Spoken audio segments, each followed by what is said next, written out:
On St. Patrick's Day this year, my dad died.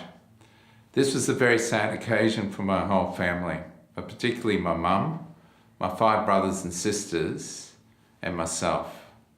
Dad was a great dad and we loved him very much. And we had no doubt that Dad loved us. Dad would do absolutely anything for us.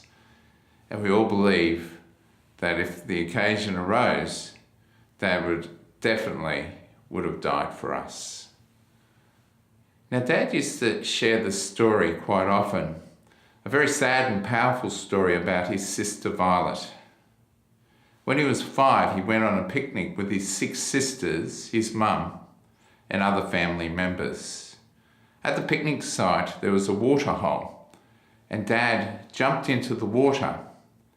But unfortunately, Dad couldn't swim. So Violet, being 9 years old, heroically jumped in to save Dad. I say heroically because Violet couldn't swim either. Grandma jumped in, saved Dad, who was being held up by Violet, but couldn't save Violet, and Violet drowned. In today's Gospel, Jesus gives us the number 1 commandment for life, and that is to love God with all our heart, with all our soul, and with all our mind. Now, Jesus not only gives us that number 1 commandment, but he shows us how to live it by the way he lived his life.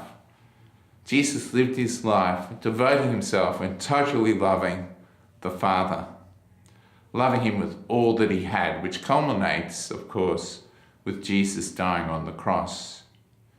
When we see Jesus dying on the cross, we see the love that Jesus had for his Father. But not only that, we see the love that Jesus has for each and every one of us. Auntie Violet died so that my dad could live.